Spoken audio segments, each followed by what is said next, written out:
hoje. Chegou minha Dremel 4000. Como é que ela é? Tem o acoplamento para mexer, para tirar rejunte cerâmica. Vem com 36 acessórios. São essa aqui. Novo brinquedinho.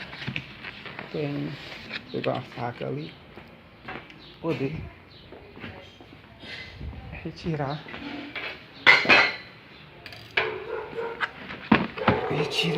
este.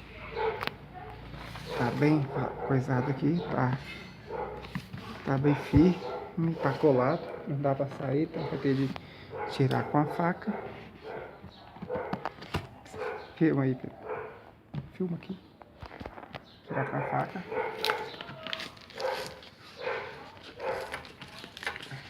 Tá bem cuidado.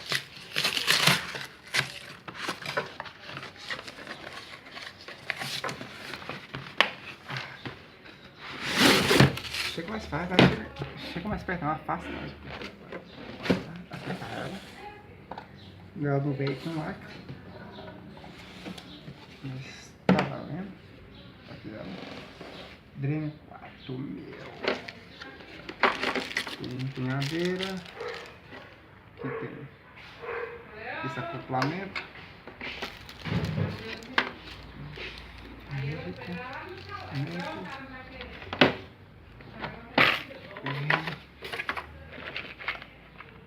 Isso aqui veio os 36 acessórios que ela prometeu.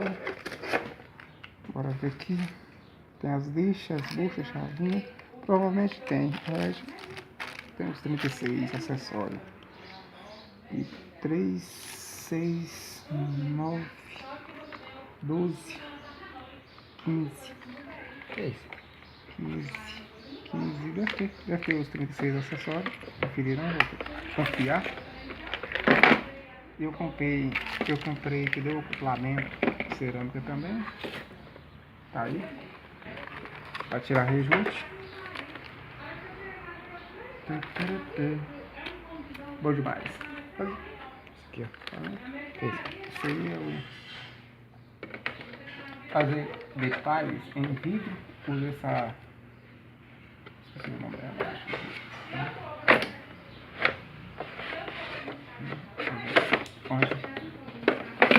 Liga diretamente. Esse aqui é o chicote para trabalhar. Bom, certinho. Vou ver se ela funciona. Tem cabo para metragem boa. Grande também. Eu achei que ela seria maior. Dremel 4000. Achei que ela seria um pouco maior. Muito pequena.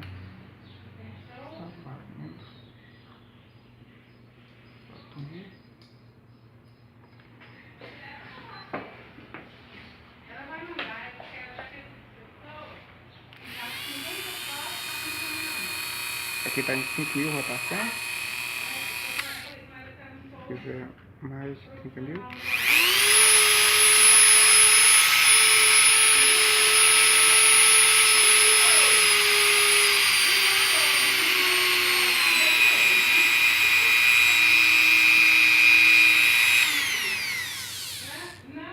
Bom demais, tá funcionando. Beleza, Pedro.